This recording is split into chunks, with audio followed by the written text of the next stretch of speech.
welcome back to the Two-Way Hockey Podcast. As you can see, it's just Brant and I here tonight. Unfortunately, we had to let Mac go. He made some controversial comments about a poppy last week, and here we are. Brandon took his side as opposed to burying him like old Ron, and you're stuck with the two of us. Yeah, we went the Sportsnet route, and we decided to let go of our key figures. Yeah, we didn't, but I mean, we're missing two guys today. Obviously, it's just me and Nick. I mean, sorry if you were looking for the other two, but hey, we're gonna give it our best and see what we got. Maybe we can run a two, man. If you're looking for two other guys, I got two right here. Second brothers. Let's go. What a shirt. Perfect. I love it. So we have a four-man podcast. Two of them aren't going to say much, but we have four faces anyways. One of them hasn't been doing much lately anyway. No, he's a little... We'll get to that. Want to start things off. We talked about this on the baseball podcast. If you got it. If not, well, welcome here. We're selling hoodies. And they're limited edition design. We made them up. They're $25. And all proceeds are going to the Cancer Society of Canada. It's a cause that hits near and dear to my heart, obviously, with my mom, and there's a few other people around our podcast and our fans that are kind of that it's going to hit a lot of people, right? So we figured we don't need the profits, so we figured we might as well give back, help a good cause, and yeah, we have hoping you guys can help us out, donate to a good cause, buy our sweaters, wear them out, have some fun. You can find all proceeds. We're not making not a dime from this. You can find the link in our Facebook, in our Twitter, in the link to this, in the link below. Linked in the description is what I'm looking for. English. In the description below. Probably on our Instagram. Pretty much everywhere. It's about a week and a half left before we place the order. So get your orders in. Yeah, we'd appreciate it. On to the actual podcast now. We'll start with the stars of the week. I mean, you're only going to hear about two of them for the most part, because there's only two of us. But do you want to give us Mac's first, and then I'll do Brandon's after? Yeah, sure. So, Mac picks his guy, the guy that I was going to pick, and then he doesn't even show up, so that's wild. Brutal. Not very nice. Brutal. But stealing your guy and then just not even making I think he planned it all along, to be honest. But just anyway, to make it difficult. Macker went with Makar. Cale Makar had 3 goals, 3 assists for 6 points in 3 games last week. He finished as a +2. It's been even more impressive this week. He's already in the running for next week's stars. But his goal last night. Yeah. Oh, ridiculous. Oh my, loved it. Like if you just actually watch him skate, like it's ridiculous. He might be the best skating defenseman in the NHL already. Yep. Like, was he 21, 22? How old was he? No, he's a 98, so he's just turned 21.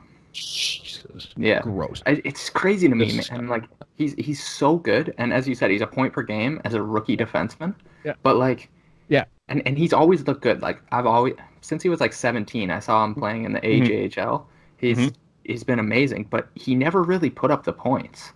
No. Like, even in the AJHL, he just developed it. He was like a point and a half a game, which is obviously amazing, but that's not top 5 draft pick. And yet he was a top 5 draft pick. Goes to college, and last year he had about 50 points in 40 games, which still for Division 1, like for a top 5 pick. As a D-man. Yeah. Yeah. But like just not the eye-popping numbers, I guess. Not the numbers that would make you think here's a point per game player in his rookie season. But if you watch them play though, just some of the shit he could do in college, I'm like, that's what I'm saying. You watch like his highlights. And like even in the World Juniors, when he wasn't getting ice time, he's the most skilled player on the ice 9 times out of 10. And like, he's gonna be a player, man. Like this guy's gonna win several. Already almost a player. Yeah, like it's ridiculous. Crazy. Brandon also went with a D-man. He texted me and he said he wanted me to pay homage to fallen Don Cherry by saying Alex Pietrangelo of the St. Louis Blues. He had a goal, 5 assists, 6 points, 3 games. I mean, 2 points per game, essentially, in that week, which, huge. He helped the Blues along to a 7-game win streak in that stretch. So, I mean, yeah, big week for him. I didn't really pay much attention to Pietrangelo, to be honest. I can't speak too much on him, but that was Brandon's pick. Yeah, no, I think he's just going for the fact that he led their team in points on that win streak there. Yeah. He's Big a week for the great Blues. two-way player, one of the best two-way D-men in the league. That's going to be an interesting UFA contract coming up. Just about to say, about to cause a lot of problems for the Blues in the offseason. Yeah, so big time. It'll be interesting. I'd like to see what he's getting. I'd like to see what he gets on the open market. I don't want to see him resign. Like I want one player that like gets to the open market and you see what they're worth. What would you give him right now? What did Yossi got 9.5? Yep. And if you're looking at it, Barrie's the next best UFA defenseman this year. Tyson Barrie's losing himself some money too. So. Yeah, we'll talk about that later too. I wouldn't give him Yossi money, but I think Yossi would have got more money in the open market. I think he might get Yossi's contract. Yeah. Like I think Yossi would have made more on the open market than Pietrangelo is going to get.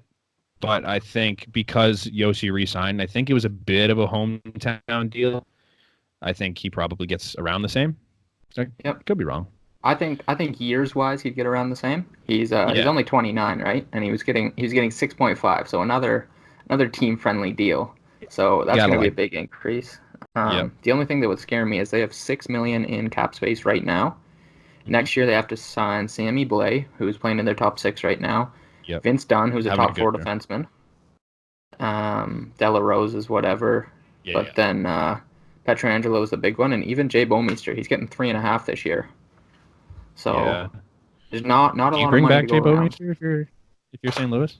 I think you do. He's just been there for so long. Like it's almost a respect move, eh? It's even like you'd ask him, "Hey, will you take $1 million to come back and take another cup run?" The thing that would scare me the most is the year after that. The Bozak, Schwartz are both UFAs, and then Barbashev, Sanford, Robert Thomas, and Klim Kostin are all RFAs. Yeah, so you're kind of looking ahead, even if they do have the money for Pietrangelo next year. Yeah, you gotta be hope to be making runs in there. I mean, you got your cup. It doesn't really and Bennington's up the same year too. Sorry.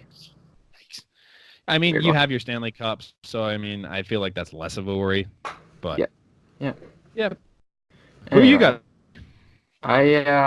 So we're switching it up here. You know, we got 2 Leafs guys and 2 Chicago guys. So I'd figure I'd take. We got rid of both the Chicago guys. Yeah. See, about time. Perfect. Time. I figured I'd take. Who's the 2 Chicago guys on the week that the Chiefs? Okay. Yeah, helping boost the Chicago boys, eh? Yeah. Because they're not here bad to do for it. them. Yeah. I mean, they're having a so-so year. We'll call it. Yeah, but they've looked a little bit better lately, and Kane had 4 goals, 4 assists for 8 points in 4 games. So obviously 2 points a game, quick math. Game-winning goal. It was a +3, nothing crazy there, but he looked dominant this week. Their line was really buzzing. They obviously they beat the Leafs in there, and he carried them this week. He's back to silky old Showtime Kane. Yeah. I won't say too much on Kane because we're going to talk about him in however long our Don Cherry conversation takes. We'll get to him after that. But yeah, he's looking better and better as the years go along, and this season's no exception. Yeah.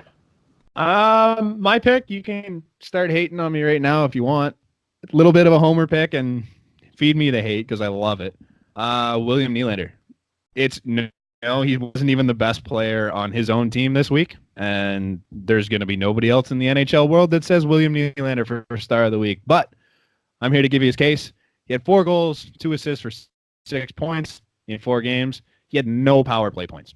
Not a single power play point of those 6.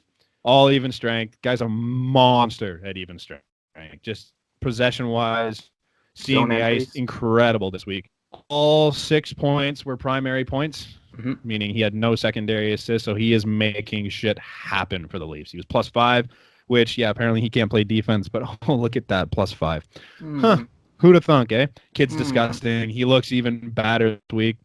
He had a goal already tonight. Let's go. Fire me up. William Nylander, my star of the week. Hey, he had a good week.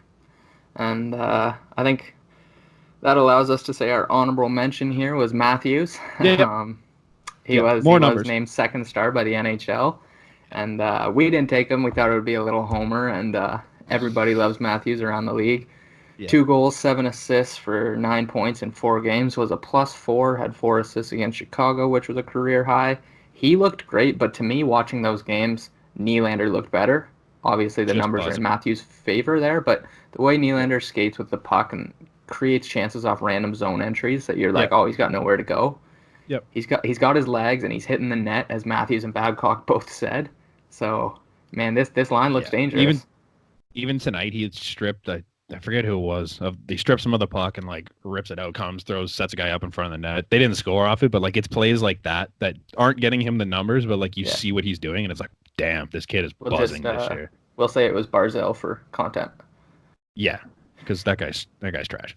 Yeah. Anyone can hit an open net like he did. Whatever, not a big deal. Yeah, well, that's our stars of the week. That's our stars. Yeah. Feel free to bash us. Bring me. I'm sure there'll be some abs and leaps next week because they look sick. So let's move on. My Nate Mack. We're gonna get to Nate Mack later. Oh, we'll get there. See you next week. But we got a lot to go through right now. Normally we start with the Leafs. This is one week where we're not starting with the Leafs because this is one of the biggest stories in Canada right now, not even in the hockey world. If you've been living under a rock for the last 5 days, Don Cherry was fired by Sportsnet. He's no longer has a place on Coach's Corner because Coach's Corner on Saturday in that Leafs game, he made some comments. I'm not even going to make a comment on those right now, but they were deemed inappropriate by Sportsnet essentially, and after further review, they decided to let him go. It's a big discussion. I mean, there's a lot we can get to on this. I don't know where you want to start, but I think Sportsnet made the right move in letting him go. I don't know about you. Letting him go right now or letting him go, period? I mean, I feel like he had to be let go, period, but I think you had to let him go after what he said.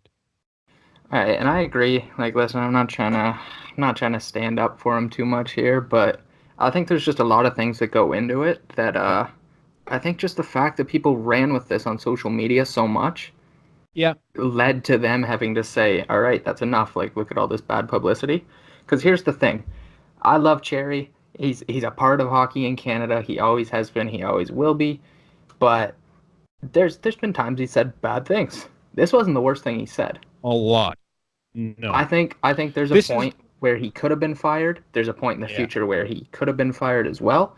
My problem is that they just let him go in thin air like that. Like, he's been around there for so long. I think that's a beginning of the season or end of the season thing. See, okay, so for me, it was one of those things, like Cherry said a lot of things that are way offside in his career. And I wrote an article about this and I pinpointed a few of them. A lot, like there were a couple about women, which is like, yeah, that's a hot button topic. Mm-hmm. And there's a bunch about Europeans, which like we don't really pay attention to much. But this time was a little bit different in the sense that he was no longer going after the sport. He was no longer going after things going around in the sport. This was him attacking Canadians in a sense. You're now trying to divide Canadians into two different spots.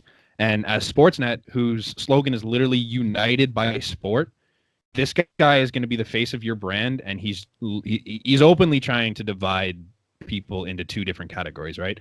It's not something you can align yourself with if you're Sportsnet. And don't get me wrong, this is not the reason why Don Cherry got fired. This is just the straw that broke the camel's back in a long line of things that he could have been fired for the last 10, 15 years. I think it sucks that it happens the way it did because, like you said, like he's a legend in Canada. When you think of Hockey Night in Canada, you think of Don Cherry and everything he meant for this country. But it's just he's not that guy anymore, and he's just causing more problems than he's worth at this point. And that's where I agree. And as you said, he's said a lot of controversial things.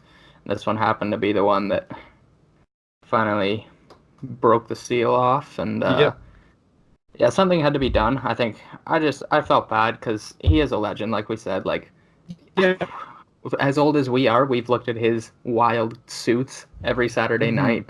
We've watched all his Rock'em Sock'em videos, like everything. He's just such a legend in hockey. But at the same time, like, I can't argue with what you're saying because he has said some controversial things, and the argument for the poppy, I get. Everybody gets. He was saying the right thing, and then it just kind of spun out of there. And when it went to it went to a place he probably didn't want it to.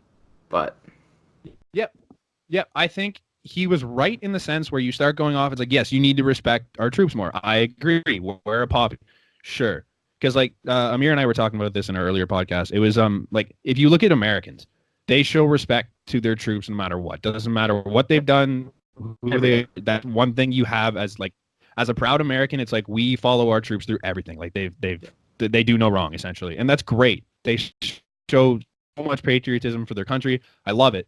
Here, not so much. Like we don't have that. Like, yeah, we wear a poppy. Okay, great. Once a year, we wear a poppy, and it's like for a couple we're days. We're not really the same as what they do. And what he was trying to get at first, where it's just like you should start showing respect. The least you could do on this one day is do that. Mm-hmm. Where he went wrong, and a lot of people are trying to argue, was when he went to the "you people" comment. And it's not the "you people" thing. I know Don Cherry says "you people" a lot. That's not an argument I'm trying to go against.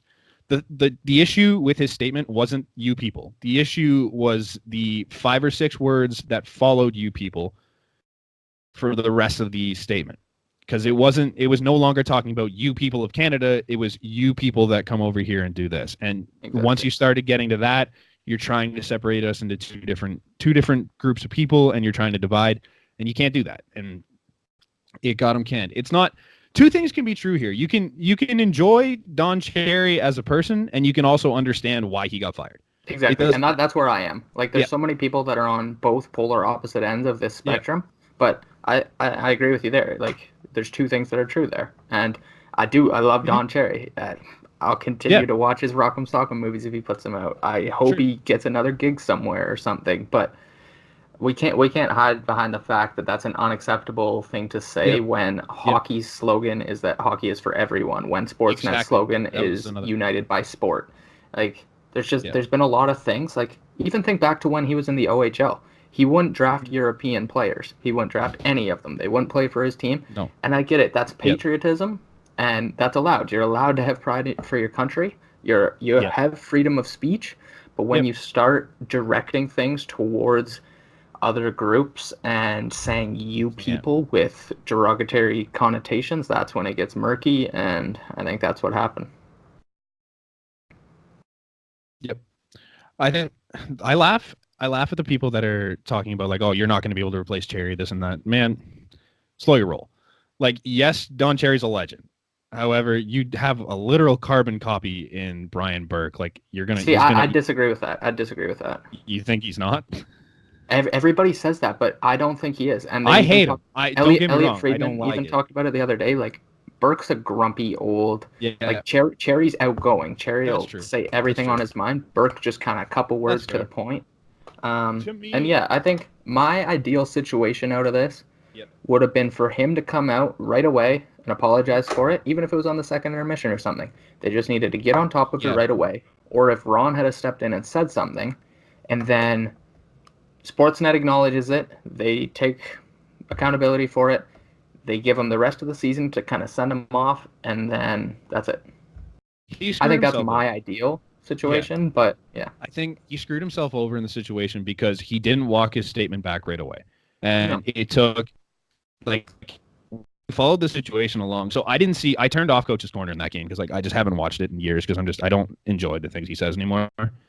So I turned it off, didn't hear anything until the next day, and I wake up at 2 p.m. because I'm awake all night, and then I fall asleep because I work at night.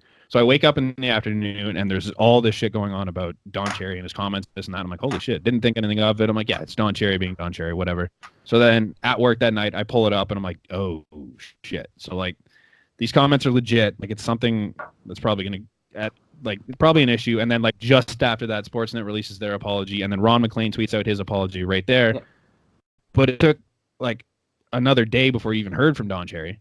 And at that point, his thing was, yeah, I'm not apologizing. I meant what I said. I'm like, oh, okay, well, that's not going to help your case any. And then shortly after, he's fired.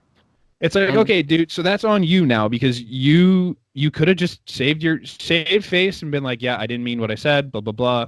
But he didn't. He didn't walk it back. He just stuck with his gun. He's like, I am who I am. I'm not changing. Yeah. That's your fault at that point. And then you get a day later when they interview him, and to me it seemed like he does those first interviews and he's him, and then he gets to the next couple days where someone comes up to him and goes, listen, man, if you want to save face, you're going to have to pretend at least like you would have apologized. And that's exactly what he did. He does these interviews where he goes off saying, oh, I didn't mean you people as in like you people. I meant everyone. And I would have apologized if they would have given me another chance and this and that. And it's like, man, you can't change your mind in a day like that because the outrage is ridiculous. I'm like, it's just not a good situation for him to be in. I believe him less knowing what was said before the last interviews. And it's not pretty. The other thing that I will add, though, that is very true that seems to be getting ran with on social media is the whole thing about he gets fired for saying these, but we re-elect the guy who paints his skin different colors. Like, we got a bit of a double standard going here, Canada. In a sense, but like they're so different. Like these situations, like I've heard this argument a lot, and I get Trudeau's is more racist. Well, no, okay, so here's the thing: is like, yes, what Trudeau did was horrible. I'm not here to defend Trudeau or say he should or shouldn't be prime minister. I don't give a shit. We voted him in, whatever. The difference between these two situations, I think they're complete separate situations, because you have Trudeau, who did this 18 years ago and was caught. 18 years ago was a different time. You and I both know this. Everyone knows this. No one's actually going to go and be like, oh, it's different. Don't worry about it. But it was still wrong back then. What he did wasn't good, but it wasn't an issue back then. You look at it now, it gets brought up of something he did in his private time that had a photo taken of him in his private time, and it comes out, he's right on it, apologizes, he's like, yeah, it was different, I'm sorry, it's inexcusable, this and that, and he's completely remorse about it, right? Then is he though? Think about the PR. Regardless of whether he is or not, in the public eye, he was remorse about it. He was open with his apologies multiple times, and he handled the situation. Don Cherry, an election, he had to be. Sure, regardless, he's a politician. We can say whatever we want about him. Not the point. Don Cherry goes forward on a public space on Sportsnet's platform in the public eye and says these comments that, regardless of what you think of them, I don't really care either way. You can see that there's something there, that it's a bit of an issue, and it's a political statement made on a hockey broadcast. That's something you probably shouldn't be doing. It split the world, and it's on Sportsnet's platform. At that point, you're now, so if you're Sportsnet and you don't let him go, you're aligning yourself with Don Cherry, and that's not something they saw fit. And I would agree with that alignment being the issue there. Yeah. I don't know. Either way, it's not what, like, I wish he was still there. Yep. But at the same time, this has been talked about for years. Every time he says something offside, we finally hit the breaking point. Everybody just needs to calm down on both ends of the spectrum, I think. Yeah, I think it's a little ridiculous. I don't think, like I said, man, both things can be true. Like, you could want to see Don Cherry for the rest of the year and still understand why he's gone. It doesn't have. We don't have to all be split on this. We don't have to get all worked up about the fact that Don Cherry is gone.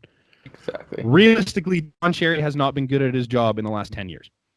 I'm not afraid to say that. Like, I have not enjoyed what this man says about hockey in at least the last 5, and I could argue the last decade. Like, the guy, he's a coach in the 70s who, like, yeah, you know what? Maybe he did a good job. Never won a cup. Mm-hmm.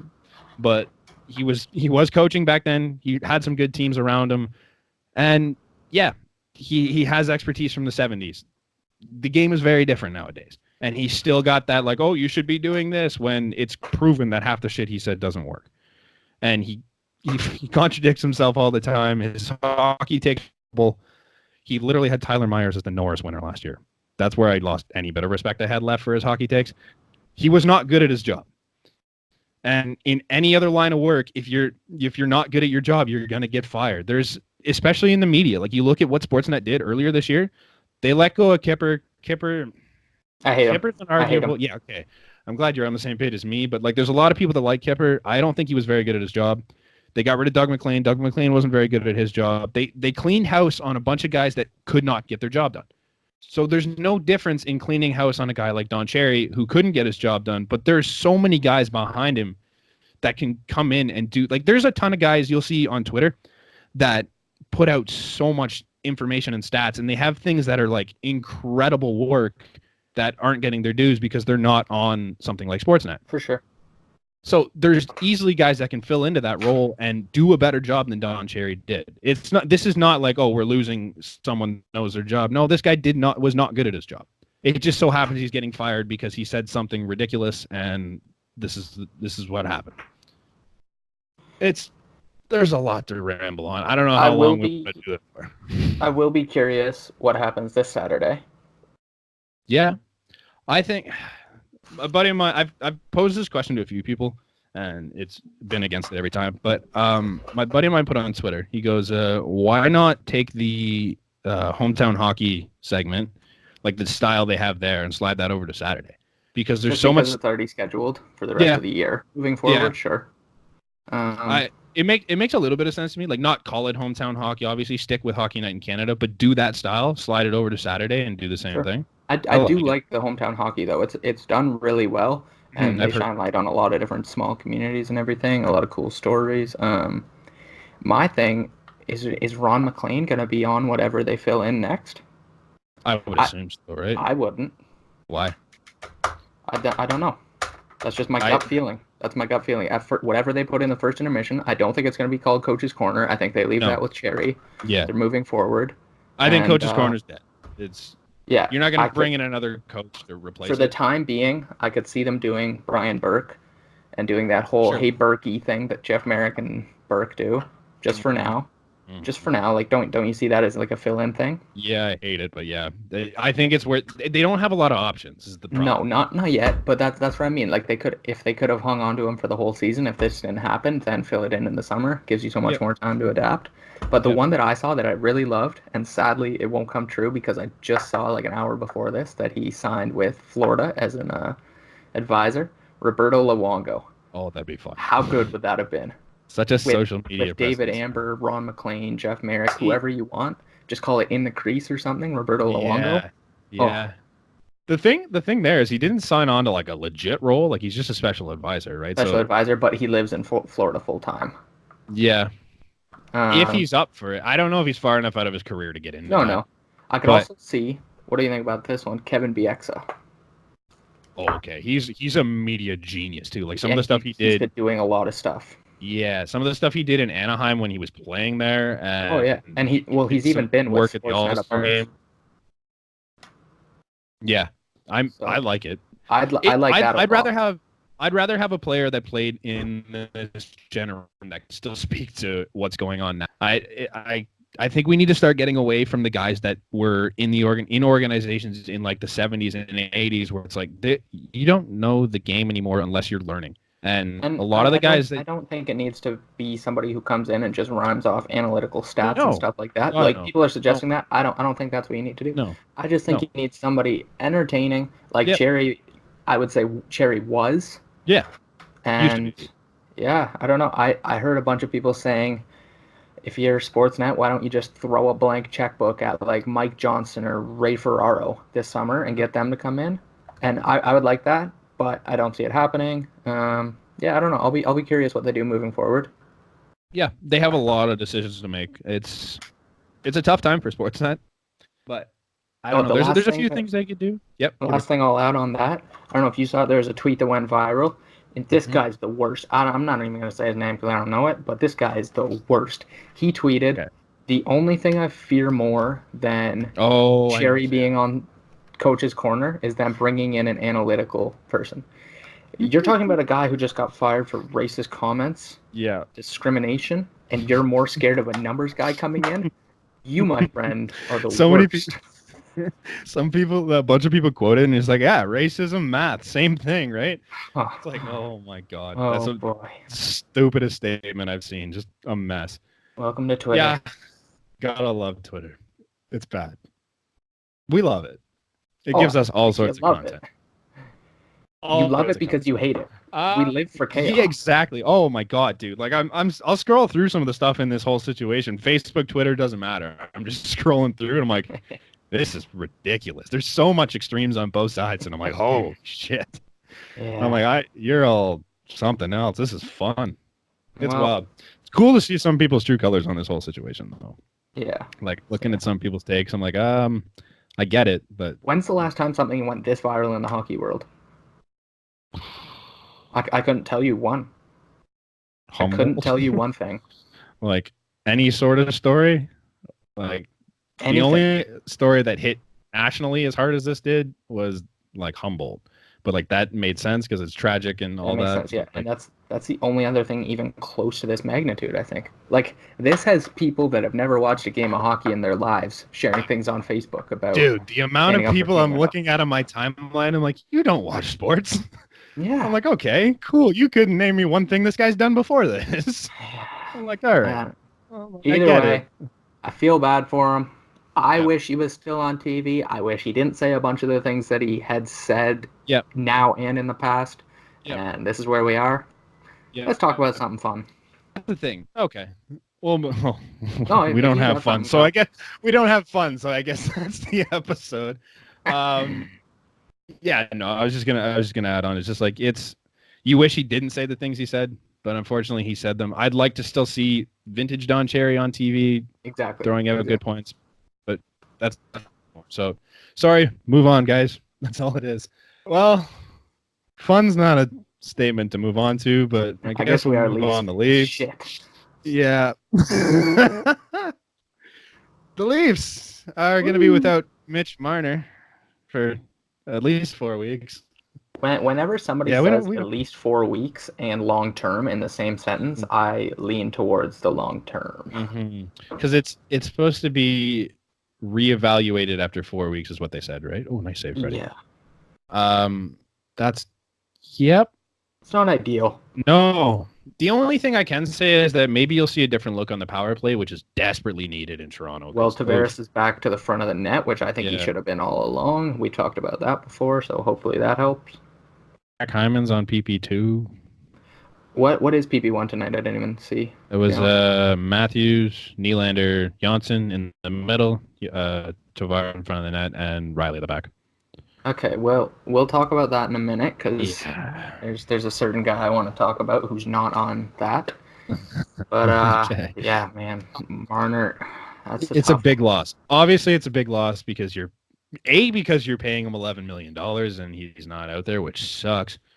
And B, he's a really good winger. I mean, as much as I've ripped on him this year for not being worth what he got, and it's hard to watch, he's still an incredible winger. I mean, I'll give the guy his dues. He's one of the better wingers in the NHL. He's one of the most exciting players to watch, and he's gonna be missed on this team. Like you can see it already. It's like you lose a first line winger, and he's a threat that you no longer have, and it sucks. And I've been hoping all year that we get the Mitch Marner back from last year, and that's robbed of us now because he's hurt, and it sucks. Like I hate it. But you get to see some looks from other guys, and one of them was Nick Petan. Nick Petan came up because of the injury, and I think he's looked great tonight. Love it.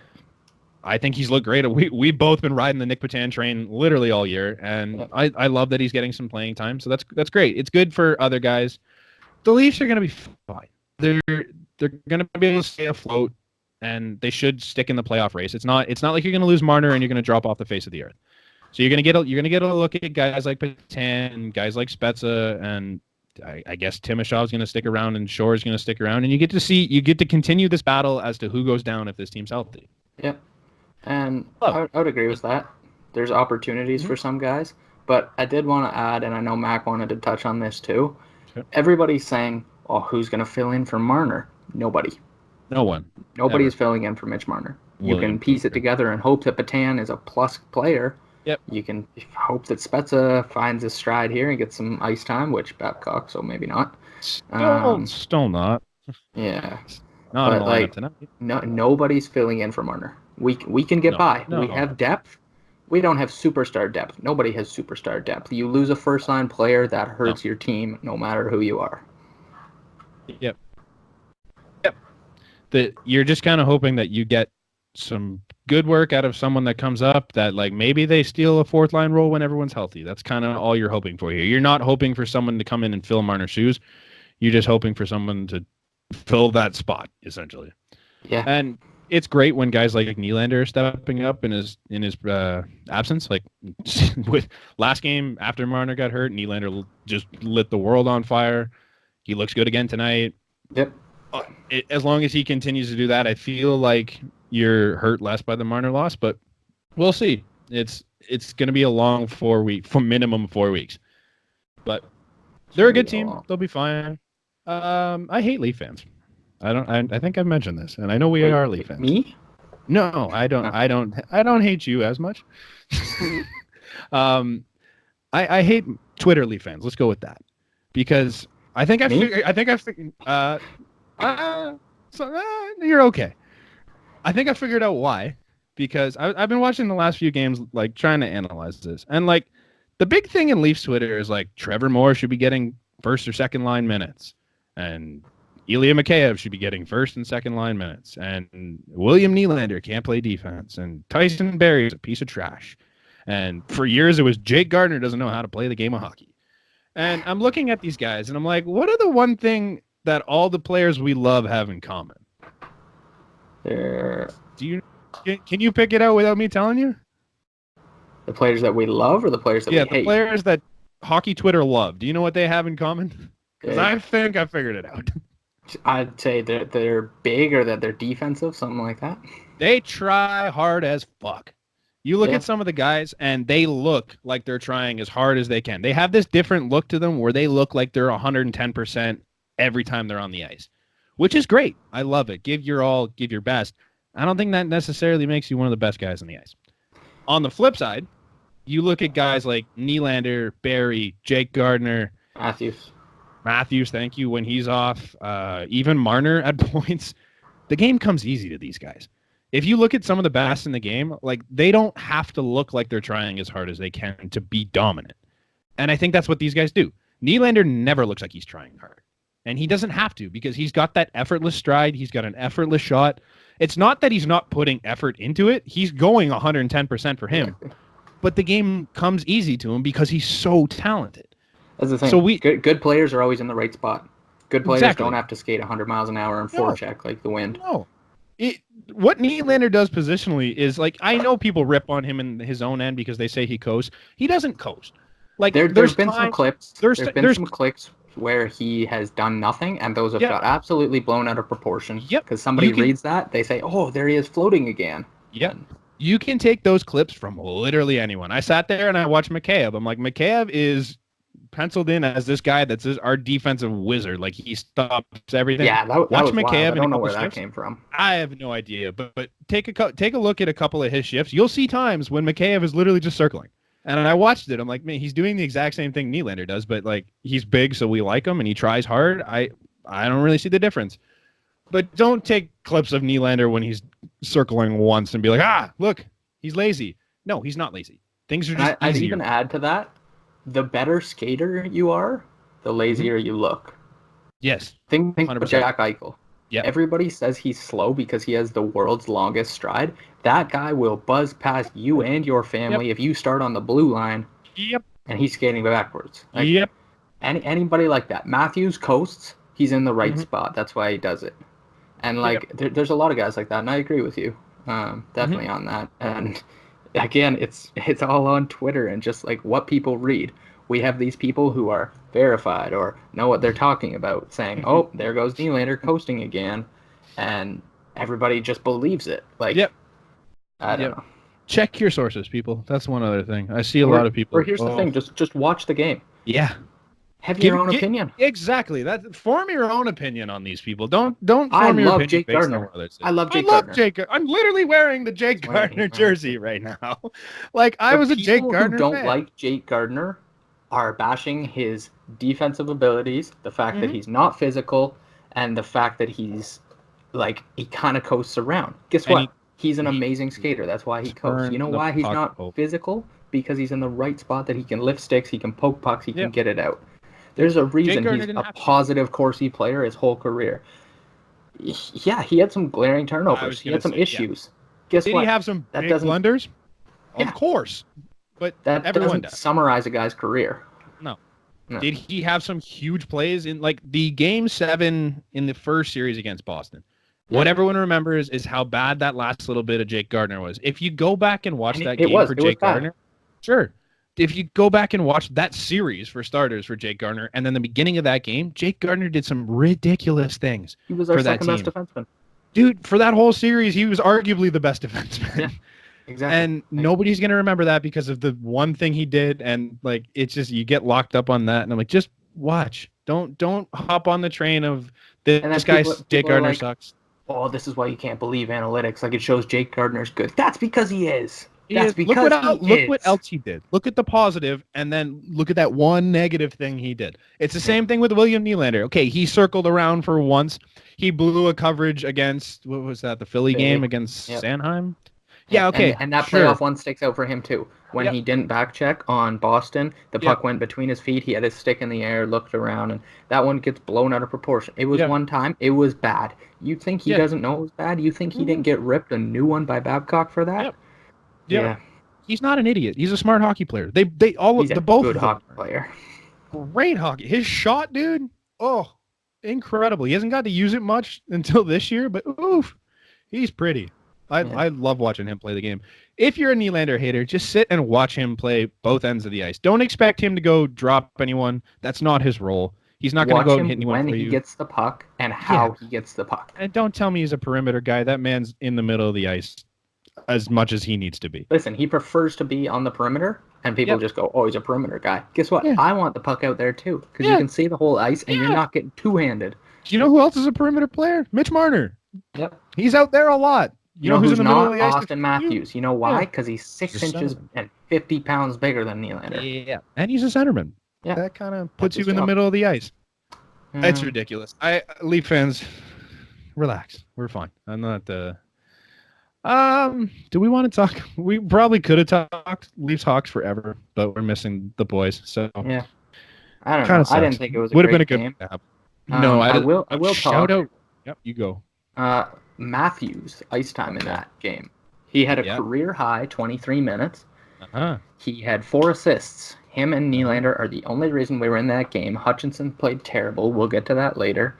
Matthews and Nylander were the only reason we were in that game. He played 23 and a half minutes. Babcock comes out after and says, yeah, it's too much. We don't want that moving forward. Hey, guess what? That's the most he's ever played, and that's the most assists he's ever had in a game. I think there's a correlation. Yeah. It's painful. It's just painful. Ridiculous. I don't know what... I know the fire Babcock train is like something that is a little blown out of proportion. But you see a game like that at a Matthews, and then you see Babcock go and say he made a mistake. I'm like, dude, no. And listen, I understand. You finally did something right. It's the first 10 games of the year. We don't want to tire him out. It's the whole McDavid thing. You can't play him 25 minutes a night. Sure. But when somebody has the hot hand, on the flip side, the only reason you're in the game, you keep him in the game. Yeah. On the games you're up 4-1, sure, give him a little bit of rest. It's the on same the games as that you baseball. need him. Yeah, you give your guy the ball because he wants the ball. Yep. That's all I got on that. That whole game. That quote made me laugh. The game was a mess. Robin Lehner, oh my god, how is that man not starting for Chicago? I don't know. I just blows my mind. I don't know the stats on the starts, but I think he has 8 or 6. I think it was like 8, it's not it's a bit of a split, but like it shouldn't be. Like I think he's got a 930 something save percentage. He made 43 saves in that Leafs game. Yeah, just at least 43, 53. 53. I think it was 53. Yeah, 53 saves because he had 57 shots. Yeah. Just disgusting. Like I understand Corey Crawford was there for your runs, but man, do you guys want to compete or not? They don't know. You're stuck in this area where you kind of have to compete because you're paying Seabrook way too much money. You're paying Keith way too much money. You're paying Jonathan Taves way too much money. You got to compete now. And Corey Crawford too much money. Yeah. I mean, you kind of got to hope to win some games, at least. You have Patrick Kane. This is where I wanted to get back to Patrick Kane. Patrick Kane is in the prime of his life right now. He's playing better than he did in his quote-unquote prime. And you're wasting it away. That he's the type of player that, as the league has evolved over the last, say, 10 years into this smaller, skilled puck possession game, he's the guy who flourishes in that. He's so good that he was good when the game was still rough and tough when he first entered the league. And now that it's all puck possession and all skill and all hands, quickness, everything like that, you get to see how good he really is. Man, he's gross. He's gross. Yeah, I don't have a ton to say on the forget Blackhawks. that game. Blows my mind that Leonard's not starting for that team. Speaking of goalies and backups, ours is gone. Michael Hutchison? Yeah. I don't even remember his first name. Hutchison was waived, and they brought up Kazimir Kaskisuo. I don't hate that move. What else are you going to do? Can you say it again? Kazimir Kaskisuo. Okay. I go Kaskisuo, but I don't know if that's fair. Everything I've heard is Kaskisuo. Okay, I'll believe you. I've heard a bunch of people say Kaskisuo, but pretty sure it's Kaskisuo. I could be wrong. We'll find out. I don't know. We'll find out Saturday when he plays the Penguins. Yeah. Hopefully it works. I mean, I don't expect Kaskisuo to be Kaskisuo, whatever you want to call him. Kazmir. I don't expect this kid, Kazmir. I don't expect him to come up and be a 930 save percentage guy. I expect him to come in, do his job, try not to allow more than 3 goals. Here's what I'm going to say. Yep. I'm not sold that he's better than Hutchinson. No. And people are absolutely riding the wave that he has, 4 shutouts in the AHL this year? Guess what? The Marlies are gross. They don't give up shots. No. And he has a great save percentage. I don't want to say the number because I don't know it. But it was great. Last year before their playoff run, I want to say it was 2 months before their playoff run, he was 30th in the AHL in save percentage. That's last amongst starting goalies. That's not good. Woo! He was never a highly touted prospect. Listen, I hope this is our solution. I don't see this as a long-term solution. I don't even believe that this is a short-term solution. I think they have to find somebody. They're still talking to free agents and stuff. They were talking to Scott Darling the other day. He's over in Europe. He just got bought out. A shot. He was so bad the last 2 years. Oh, yeah, don't get me wrong. But he was also touted to be the starting goalie there, where in Chicago as the backup, he was great. Yeah. And when he wasn't making $4 million or whatever he got. I think there was injury trouble in there too in Carolina. Yeah, so maybe that could be it, but who knows? Maybe see if he's healthy, bring him in here, tell him, listen, dude, you're playing the second half of back-to-back, be ready for it. This is your career in Chicago all over again. Come in here, just try not to suck, and that's your goal here. Pittsburgh plays Friday night too, so they're starting their backup on Saturday in all likelihood. So if Kaskisuo wins in like a 3-2 win where he makes a couple nice saves and outduels the other goalie, let's not run with it. Let's relax. I mean, I'm going to be excited because we took a second half of a back-to-back, but it'd be great. It's definitely not a long-term move, and everyone knows that. Everyone who has half a brain knows that anyways. But it's something. Tristan Jarry, that's Pittsburgh's backup. What do you think about trying to get him? He's been disgusting this year. He's been amazing. Sure. He's making $750,000. Yeah. Their third string goalie is Casey DeSmith, who's making $1.3 million. We don't have room for that 1.3, but they have 3 NHL ready goalies right now. Who do we give them to get Tristan Jarry though? I mean, probably a Patan and something. Why wouldn't they want Jason Spezza? Yeah, that's fair. They could use Jason Spezza and a decent. Do they need veteran leadership though? I mean, they have so many injuries that they could. Actually, they don't even have Sid right now. You're right. Wild. Yeah, I would. There's a couple backups across the league that you can look at. That's the one that stood out to me that I'd love to see. But there's a lot of options, and I'll be curious what we do. Mm-hmm. This is not the final move. No, it can't be. Don't ask Spo sitting as our backup goalie. I hope he proves us wrong, but it's not. Move. Sure. Get to Tyson Barrie. I want to talk about him. Man, Mike Babcock is killing him. In front of us right now. He is stabbing him probably in the heart and the Achilles at the same time, saying, you can't skate with it, and I don't want you on the power play. It's ridiculous. You know the Simpsons, stop, he's already dead thing? This is what's going on. This is Babcock. Yeah. It's ridiculous. This guy has been one of the top 5 power play point producing defensemen over the last 5 years. His last 2 years especially, he's been right at the top of the league. He is a dynamic offensive defenseman. He makes better passes than anybody I've ever seen. Newsflash, he's a better puck mover than Morgan Riley. Yep. He is getting so underused. It's ridiculous. To play devil's advocate, and I'm on your side because I'm a big Tyson Barrie fan in Colorado. I love that he's here. However, he also led the league in power play time the last 2 years. And he put up power play points, but like he was playing almost the entire power play. Like it was like the Ron Hainsey of our penalty kill, but it was for the power play. And which it's one of those things. Which he should. Yes, but on this team, it's a little different. However, he also apparently a lot of what he did in Colorado. I didn't catch a ton of Colorado games, but I watched quite a few last year. Yeah, apparently a lot of his thing was like he's not very good at hitting the net. No, but you don't have to be because he makes the passes. Right. He's a pass-first guy, and that's why he had so many assists. I don't have him as a guy who stands up there and claps goals.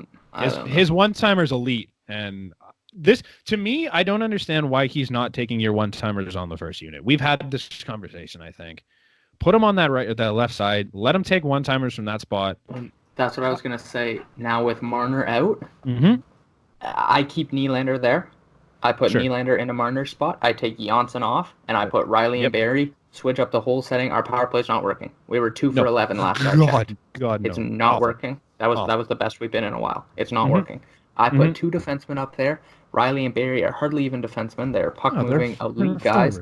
Put them on their offsides to give that one-timer look. Do whatever the hell you want with Matthews and Nylander, whichever side they want or don't want, and you put Tavares out front like they finally put him back.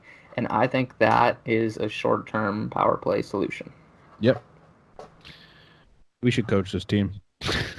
I just don't get it, man. Like, not even in game, like, listen, he's not a great defensive player. He's a lot like Jake Gardner in that. Yeah. His offensive side is higher. People are even harder on him than they were on Gardner, just because he's the new guy. They're like, we thought this was supposed to be our shutdown defenseman. Why did you think that? Why? It's also you got rid of Nazem Kadri, and like he was a fan favorite, and he does what fans want someone to do on this team.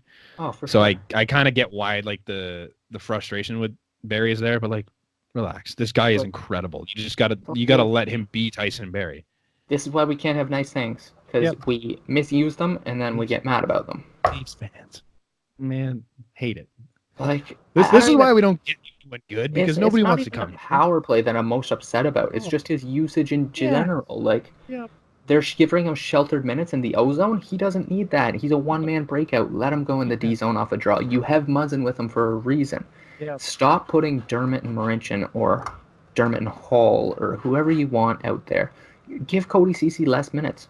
The guy is abysmal, and Hall's played out of his head. Already. Oh, please. Yeah, I don't know. It's I will, and there's people that are like, oh, well, it's good because if he doesn't put up points, then we'll get to re-sign him for cheap. Newsflash, if you don't get power play time as a power play defenseman, you're not re-signing there, even if they offered you $100 million. Yeah, he's going to sign for cheap, but it's not going to be here. I don't even think he's going to sign for cheap. I think people are going to look at it, look at power play usage. I'd still give that money. Look at what he's done. I think he's over 7.5 easy, even if he continues what he's doing this year. Even if this is him for this year. If he gets power play 1 ice time, he's getting close to Roman Josi money at 9.5 that we talked about earlier. Yep. He's an elite player. He's represented Canada at every stage except the Olympics because the NHL's dumb. But he's that good. And he's just not getting used. No. Thanks, Babcock. But keeping it on the power play talk here, I wanted to talk. You mentioned power play time. Yep. Alex Ovechkin leads the league by a wide margin of amount or percent of time that he is on the ice while his team's on the power play. Right. Give a guess how much? Percent of time? Percent. Gotta be like 87. Well, it's 78, so you got the number. But, I mean, still, that's pretty high. So that means he's getting over a minute and a half every time. Yeah. Which you would assume with Ovechkin. Yeah, of course. He doesn't move around a ton, and he is the best power play guy in the league. Exactly. The next highest was Keith Yandel at 72%. Another offensive defenseman, similar to Tyson Barrie. Tyson Barrie's better. Yeah. But anyway, there's a bunch of names up there. You can imagine, like, McDavid, Stamkos were high 60s. Your typical power play guys. Draisaitl was high 60s. Thomas Chabot was right there because Ottawa sucks other than him. Austin Matthews was 16th on that list. 16th. I was going to say, you know what name I'm not hearing? 54%. That means he's out there for a minute. The puck gets dumped to our end. They start to carry it up, and he goes off at like 1 minute and 8 seconds every time. And if you watch our PP2, you realize how bad it is. It's not like there is we're running out of good PP2. Keeping him out there for 2 minutes. No harm. No. that even if you have to sit him for a full 2 minutes after that and roll your third line twice or something. You're not gonna, because you're gonna get a minute and a half into that power play and he's gonna rip one for you. Exactly. It's ridiculous, man. He's the best even strength scorer of since he came in the career, or since he came in the league, the start of his career. It's not even close. You know why he's not the best power play guy? Because he doesn't get the power play time. Pasta is up there. Stamkos is up there. McDavid's up there. Ovechkin's up there. You know why? Because they get all the power play time. It's just ridiculous, man. Yeah. Yeah. But yeah, no, don't fire Mike Babcock. There's no proof. There's no proof as to why you should. And I'm still not even convinced that firing Babcock's the right thing. I just need him to adapt at some point. Just realize the stars. But he doesn't. He won't. Yeah. No, I know. But there was a Mike Modano interview earlier this year. That was they're like, do you think Babcock will ever learn to change? He goes, no. Yeah, just laughed it off. It's just like he is the way he is, and he'll listen to your opinion, but he won't take it. No, nothing's changing with him as much as I want it to, as much as we all want it to, and it's just a broken record at this point. Yep. I think we should move on from our depressing team and move a little bit into the league a bit. There was a story in the Athletic. We don't have to talk about this too much, but there's a story in the Athletic shortly after our podcast was released that said the NHL has a cocaine problem. And my thought is, in other news, water wet. I mean, like, this league, like, this is not news. Like, there's a story, I don't know, don't quote me on how viable it is, but rumor went around, and there's a series in which Claude Giroux got hurt, and he missed a game or two, and they tried to play it off as he did something to his hand, like, in practice or something, or they said something along the line. Apparently, the story goes is that he got strung out on coke and decided to punch a glass table and cut the shit out of his hand and couldn't play the next game or two. Like, this is not new. It's not like 2019 we're having an issue with this. My sentiment is, who the hell cares? These guys, like, we got to stop trying to take athletes and turning them into role models. Like, yes, on a global stage, and you see them every day, but you see what they do. You don't have to follow this guy's life and see what he's doing off the ice. As long as he's a gentleman in the media and he's doing his thing on the ice, that's it. You don't need to worry about what he does at home or with his buddies or any of that. Like the Austin Matthews news, yes, no, you shouldn't be getting into like criminal troubles. I mean, but like, yeah, isn't drug problems criminal troubles at some point? Sure, but like, dude, it's just like, as long as you're not doing anything that gets you into legal battles, let them live their life. Like, it's their world, man. Don't. If you have an issue with what these guys are doing and you think they're affecting your kids, do a better job as a parent, man. Like, it's not on NHL players to parent your kids. It's not their duty to make sure your kids make the right decision. They're out there to play hockey. They're getting paid millions of dollars to play hockey. They're not getting paid millions of dollars to be a good citizen. That's what it is to me. I don't know. Maybe you disagree, maybe not. I think it's a little blown out of proportion. I don't really have a perspective on the whole thing. Yep. I'd say you are right about the whole, they get blown out of role model proportion because there's such a microscope on them. Yeah. Everybody's so enthralled and enthused by them. Everybody's looking at them 24/7. I mean, if there is a problem, let's hope that they solve the problem. Nobody wants... I mean, we all know the Bob Probert stories and stuff like that. We've all heard tons of stuff on Spitting Chicklets about guys who have struggled with drug abuse. Yep. And you never want to see that. And no, obviously. If there's a real problem, let's hope that they fix it. But at the same time, I don't see any suspensions or anything coming in. They have their substance abuse programs in place. They're structured the way they are for a reason, and whatever reason that may be, I think it's just gonna... The thing I see is just like, if you're looking at this as an outside person and being like, oh, that's so bad, these professional athletes are doing drugs and this and that. Dude, take a group of any 20 to 28-year-old people, and you'll find at least 25-30% of them that are doing drugs. Probably more, depending on the group you pull out. And these guys are no different. I think that's the side that I would agree with on this. Like I said, I really don't have a perspective or a care on either side of this. But, like, there's so many people do so many stupid drugs now that like these guys are so rich and they see all their friends doing it, same as any other kid growing up. The difference is they have the money to do it and they want to get away from what they're doing, I guess. I don't know. They're no different than your average 20 to 28-year-old kid. If anything, they have a harder they're open to more stuff. Like, period. Yeah, they're growing up in the spotlight, and there's a lot of shit that goes on behind closed doors that even you and I don't know about, and it's just it's a tough way to live, man. Like you got a ton of money and you got a ton of influences on all sides of the game. I think they're smart enough to know right and what's wrong, and that's not on us to worry about.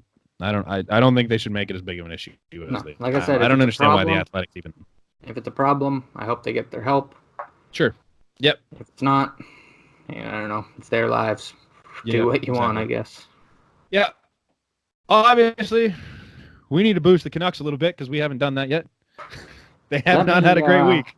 Let me hop in on some ice time facts here, just because I was already rhyming off Matthews. Yep.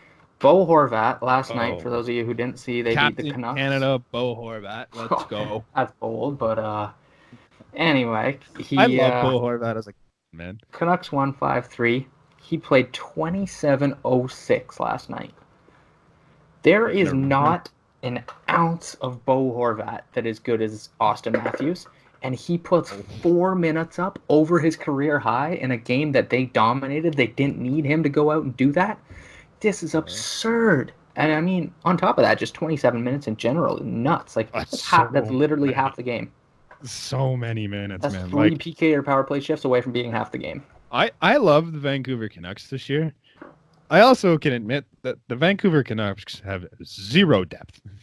That's the thing, though. They overpay all their depth. Yeah, it's line one. They have depth that's overpaid. Yeah, like Louis Eriksson.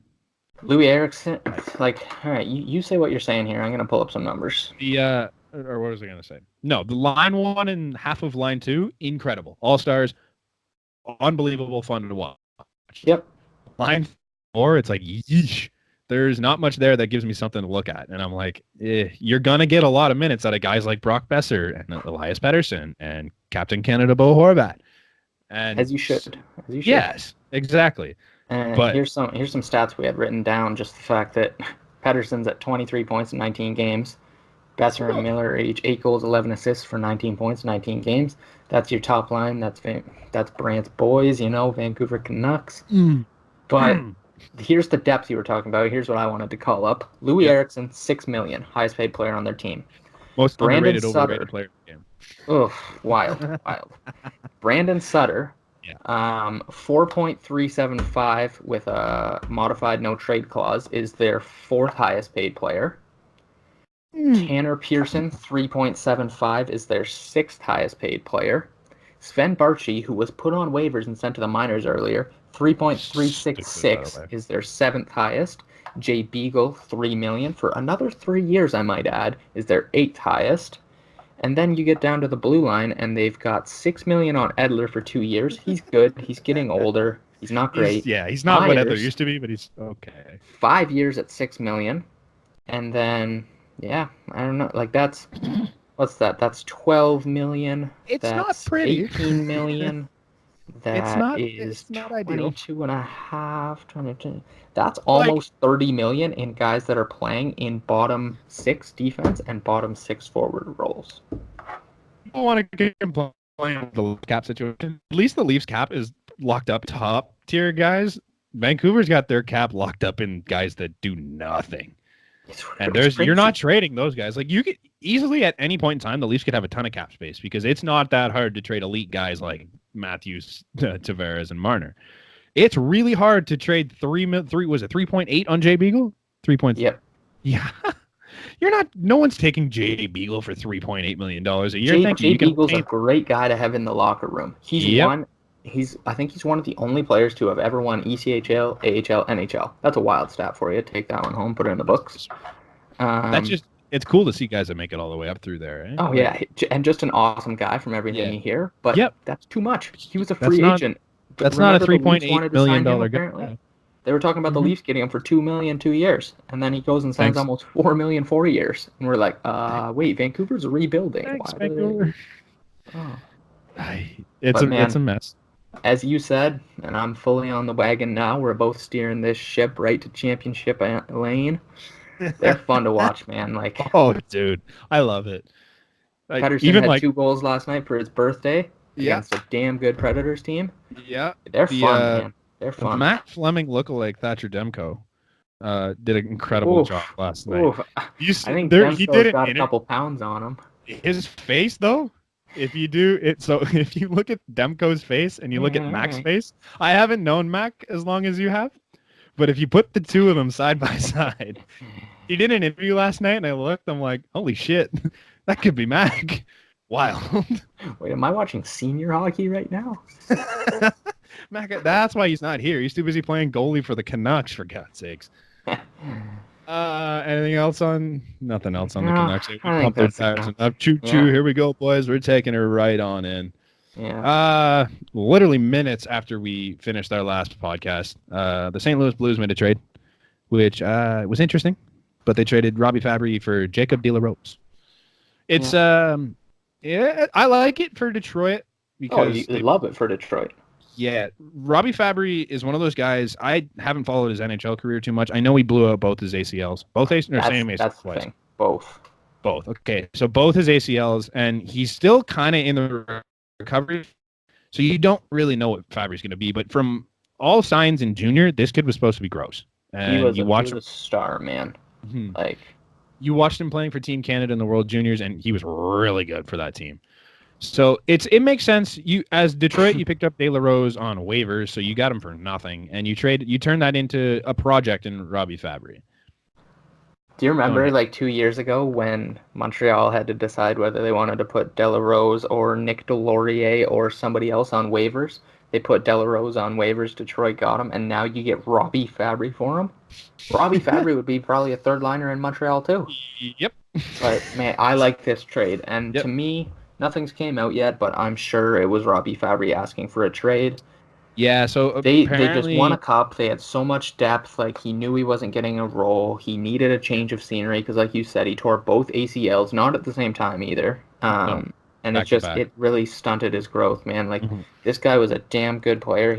I want to say he was a first-round pick. Yeah, I think he went 14th overall or something like that. Don't quote me on the exact number, but I'm pretty sure it was 14.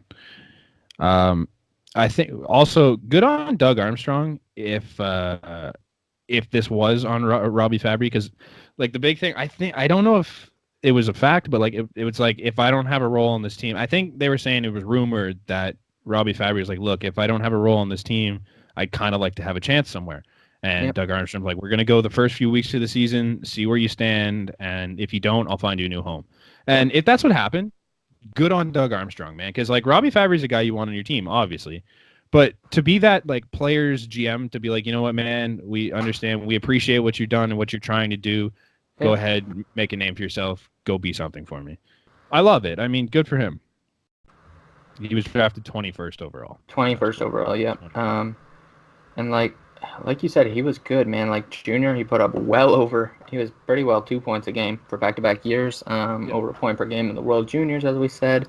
His first year, he had 37 points in 72 games, over half point per game as a small rookie in the NHL. He had 29 and 51 in 2016-2017. That's when he got his first injury. Didn't play a game the year after that.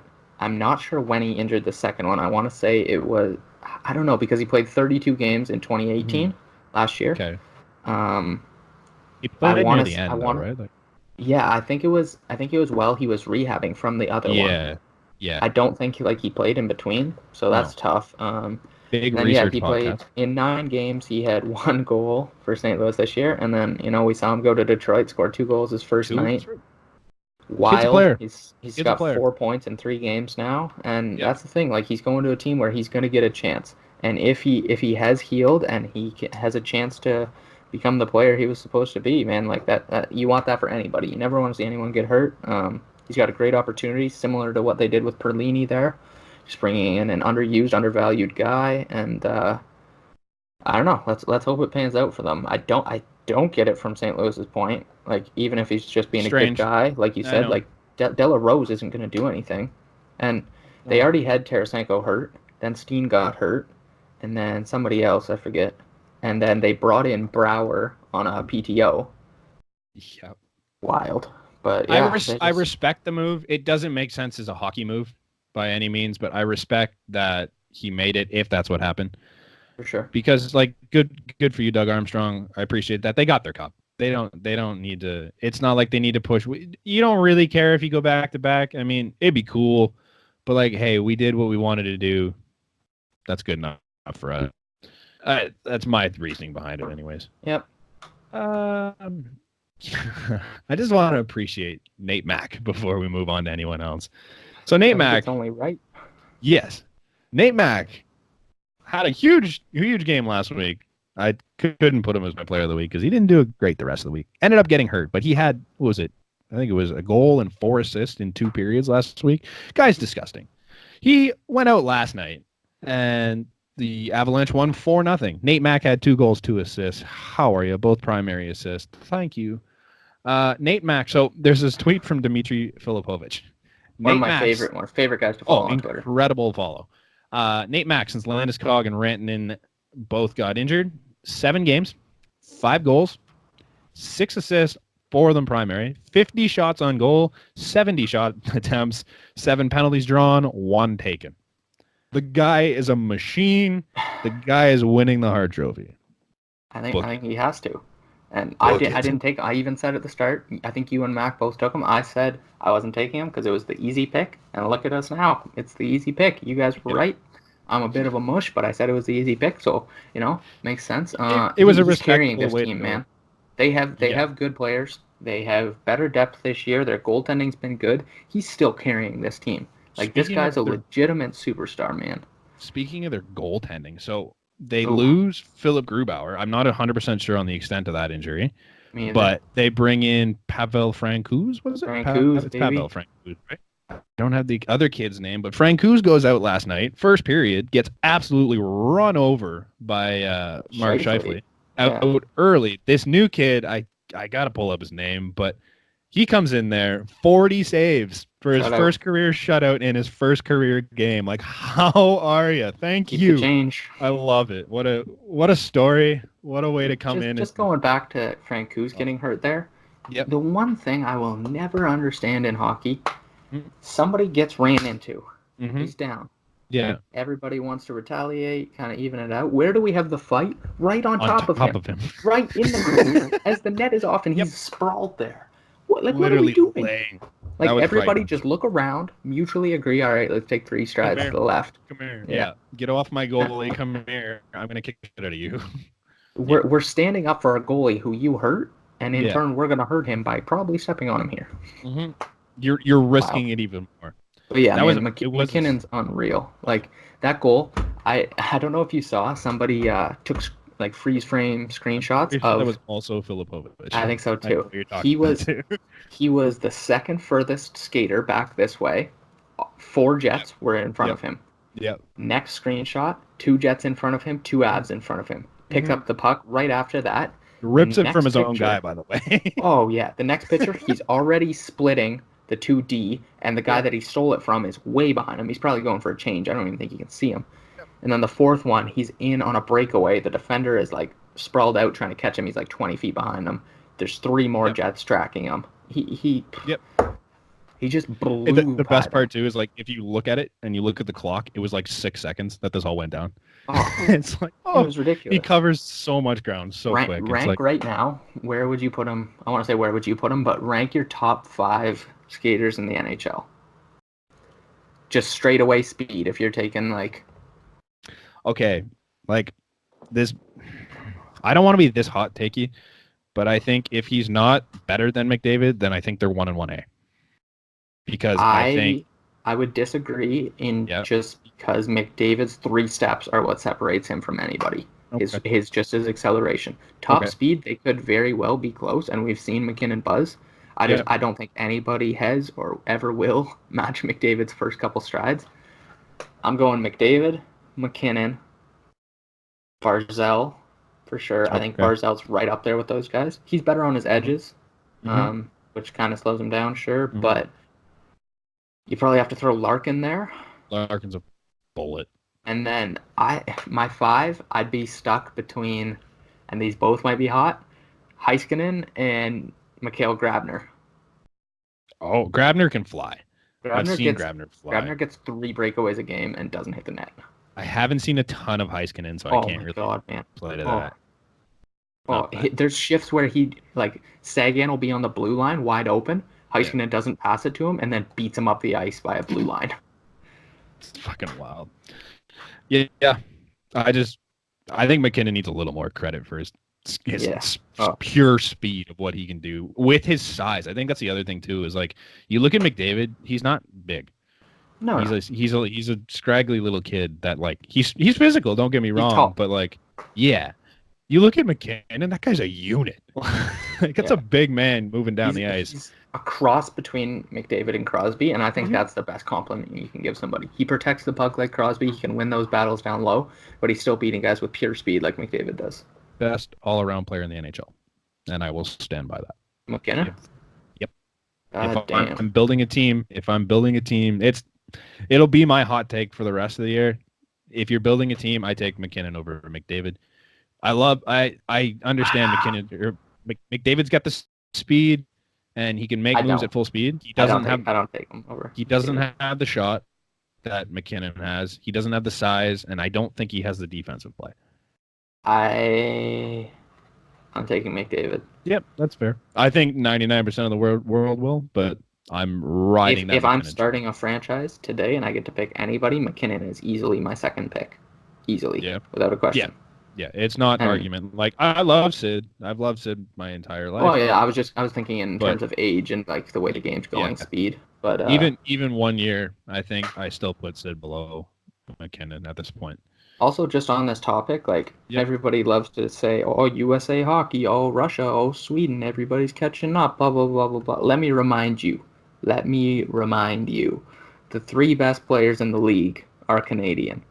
The best goalies in the league are Canadian. Vasilevsky's a thing. He sucks. This year he sucks. But like, if you're going best, before this year, if you were to ask me who the best goalie in the league was, it's a Russian. Sorry. Now I agree with you. Either way, this year, 3 players undisputably are Canadians. Yep. And that's all we got on Even that.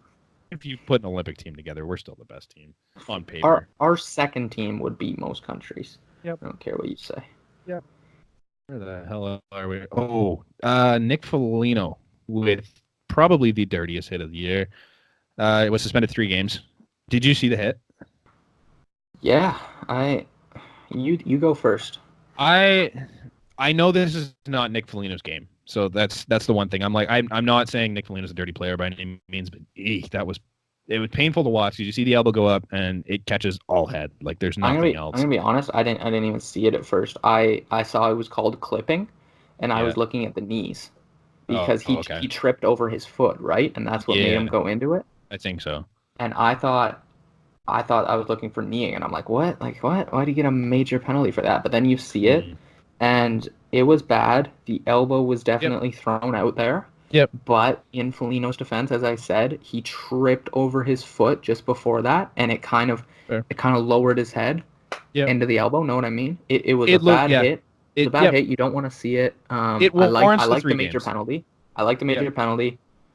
3 games, I don't know his past history. I would have said maybe 2. Like, you can't be mad about it. I don't know. You're nickel and diming. Bad play.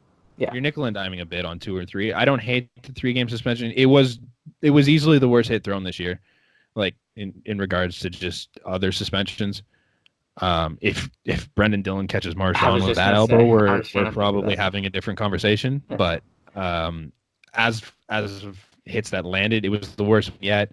I don't hate 3 games. I think no less of Nick Foligno for what he did. Like it wasn't. You can tell it wasn't intentional. Like it just. No, and even the way he jumped up, he was like oh shit. Like yeah, Nick Foligno's a good guy from all I hear. He's a good leader in that clubhouse, and it's clubhouse. Ooh, crossbreed. Good leader in that locker room, and I don't think any less of Nick Foligno, but you had to suspend him for it, and it was the right call. I don't think there's not much discussion on that. There's probably not much discussion on good the guys next. versus bad guys. Ooh. Ilya Kovalchuk. So essentially, the Kings just said, "Thanks for coming out, but you're not going to be playing for a long time." Nobody knows what's going on though. Like, it's so weird. No. I just think it's crazy that they gave him so much money for some strange ass reason. Even when they signed him, man, he wasn't the same Kovalchuk. He was fourth line winger on Russia's team. Yep. And they threw him all the cash they could. And it took a year and a bit to be like, here, sit down. Kovalchuk, aside from maybe Rick DiPietro, Kovalchuk has gotten so much money for nothing.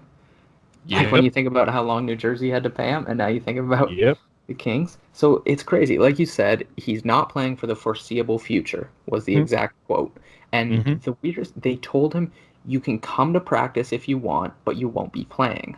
Like, what does that mean? Like, they're buying him out without buying him out? And like, so we can't afford Friedman to was buy you asking out.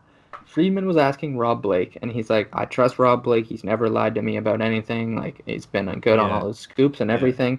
And he informed me he's a healthy scratch, and he's just not practicing while they find something to do with him. I don't know what that means still, but in his media scrum that was released yesterday, he said multiple times he's a healthy scratch, he's a healthy scratch, he's a healthy scratch, and that's all he'd say. So I don't know what's happening. I don't see anybody wanting him. No. How much is he making? Is it 3.8 or is it 4 point something? I thought it was 4.5. Is it 4.5? So you can wrong. Yeah, so you can retain 50% of that. So that puts you at 2.75. Would you take Ilya Kovalchuk on your fourth line for $2.75 million? No.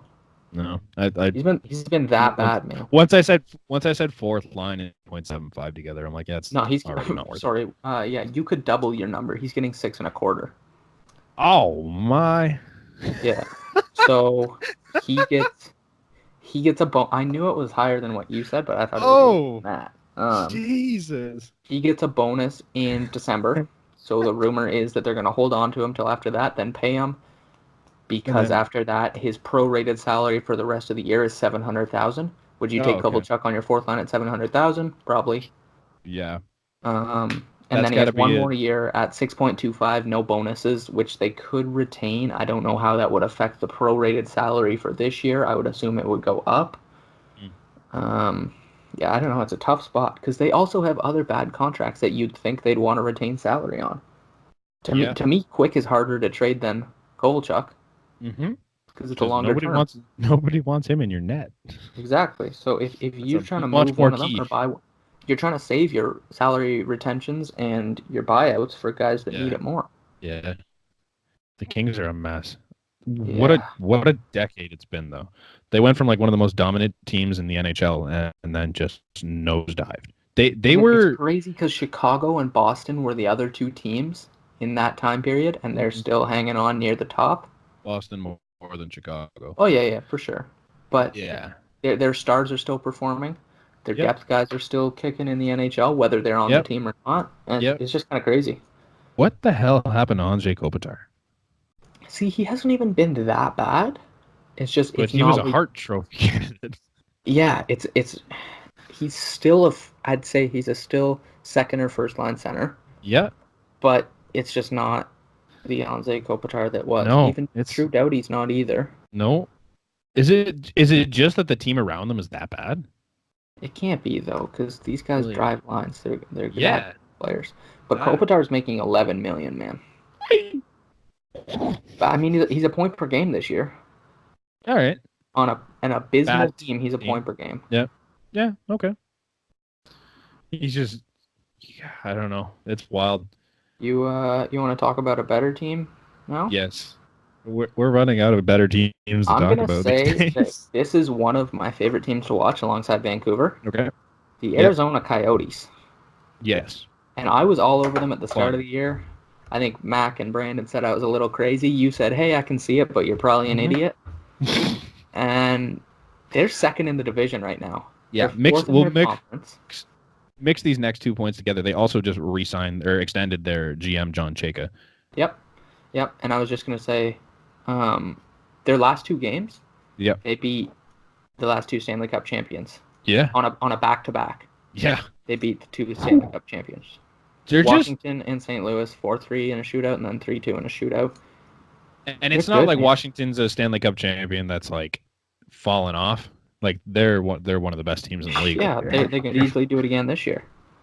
Yeah, like and to win 4 points all on the road with a back-to-back against arguably two of the best teams in the league. Hello. They're good from the net out. Like they have two goalies that Yep. been getting it done all year long. And if you read the underrated article, one of the best picks in there was Kemper. Man, this guy's amazing. Nobody. Yep. Max said it. I'll give it to him. Yep. No, I'm glad you said that point. I was gonna put it out. Both their goalies, man. And gross, man. I'll even say Kessel has underperformed this year. He didn't score in the first 6 or 7, and I don't think he scored in 11 since he had a couple goal games in a row. Yikes! And they're still like John Chayka. He was the youngest GM ever.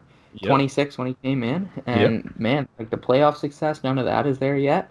In what's been 4 years, doesn't feel like it's been 4 years, but anyway. Jesus, has it already been 4 years? Yeah, he was 26. He's 30 now. But like, just think about the names he's brought in. He's brought in both their goalies, Ranta and Kemper. Okay. You think about their defense, one of the sneaky best D-cores in the NHL. I've said that before on here. Chikrin, who's a stud. They traded Datsuk's contract for him after Datsuk left the KHL.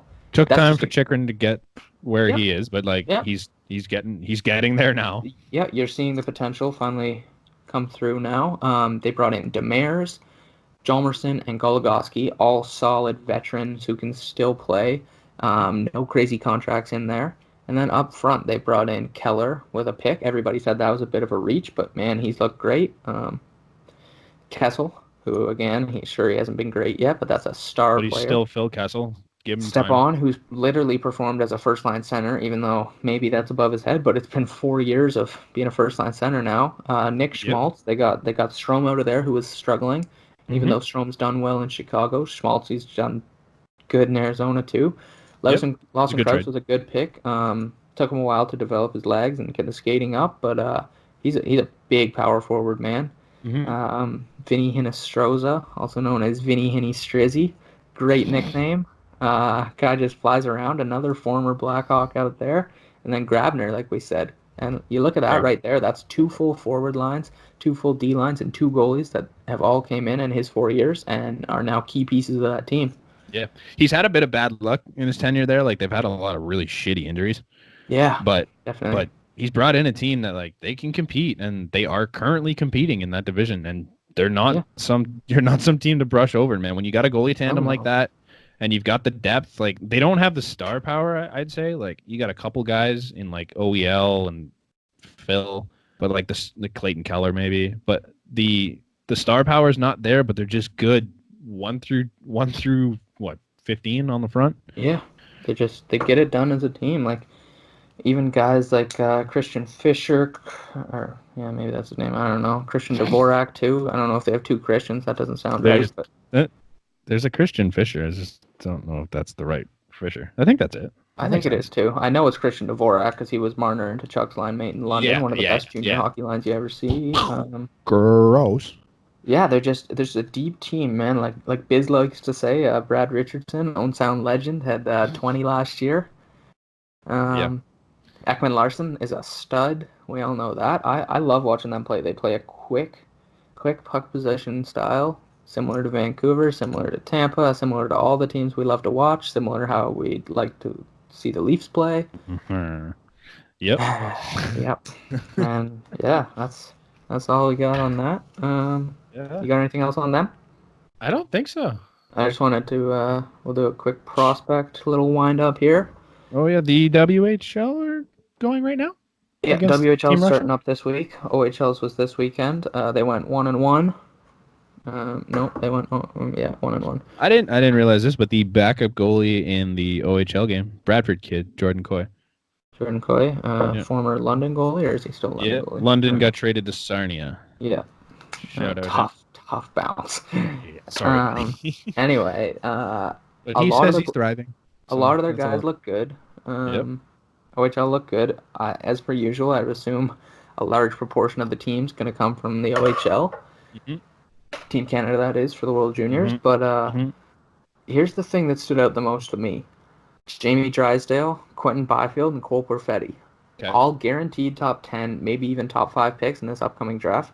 I love Drysdale. He's not getting the top 5 love yet, but he's probably the best defenseman in the draft. Okay. These guys are just turning 18. Mm-hmm. Like, they're 2001 and 2002s. And we're at the age where... Man, we're old. Team Canada always takes 19-year-olds. That's the way it's been. They'll take like one draft-eligible guy. Yeah. Lafreniere was wild last year that they took him at his age. That shows how good he is. But, man, this is 3 legit players who are probably better than the guys that are older than them, which is crazy because junior hockey is when everything's getting developed. And you shouldn't be this good at 18. Exactly. These guys look good, man, and I hope they don't get left off solely for the fact that they're younger. Mm-hmm. But, man, they looked good. Yep. I'm excited to see Lafreniere in his second World Junior tournament because I think that'd be a hell of a lot more fun. Oh, he'll be amazing. Did you see that goal he scored the other night? No. I haven't caught a lot of his highlights this year, but... Yeah. Kid was fun to watch live when he was like, what was that, 16, 15? Yeah, 16, and he was still lighting up the OHL. Yeah, just disgusting. Yeah. Yeah, he's going to be amazing. And the only other one I had to add was, Dylan Cozens. Okay. High pick last year. Yep. Not the best skater. 6'3". The guy he was always compared to was Kirby Dach, and they were kind of back and forth in that draft. Dach's obviously still in the NHL. Cozens has 28 points in 19 games this year in the OHL, or WHL, sorry, which has good. Like, is it though? NHL numbers, that's good, but like, yeah, for junior, that's the thing is he put up 1.26 points per game last year, and this is 1.44 right now. So obviously you see that improvement, but it's not the jump you'd hope for. I'll be interested to see how he does on Team Canada. I feel like he's the guy that's primed to get thrown into that like two-way center role that we always see somebody get shuffled into. The Max Comtois role. Exactly, yeah, the Freddie Gauthier role when he was in his. And then lastly, Connor McMichael from the London Knights. He was a first-round pick of Washington last year. Sounded like a bit of a stretch at the time, but he's really found his groove offensively this year. He's got 41 points so far this year, carrying a not-so-good London team. But yeah, 41 points in 16 games. He's over a goal per game. He's over an assist per game. It's a big name. He's good. Very Watch good. out, Washington. He's coming. I don't think we should give gambling advice. I don't think we are any longer qualified to tell you where to put your money, so we might just skip that this week. I think that's Mac's job. So yeah, we're gonna let you not listen to us because that's a rough break. I think that's it. You have anything else? I don't think we're. No, that's just about it. Try and find the order form for the hoodies. Great cause. All proceeds going towards charity. Nothing's coming to us. Gotta love losing two guys and recording our longest podcast. Second longest, I guess. Hey, two smartest, two best looking. That's what you get. How are you? We can say that while they're not here, and they're not going to listen to it. So I love it. Like Nick said, check out the hoodies. Please donate if you can. We really appreciate it. Hit the like button. Hit the subscribe button. They're both down there somewhere. That's it. Follow us on all our socials at the A Sports. Keep staring at Nick's mustache. And weekly updates. Yeah. All right. Cheers.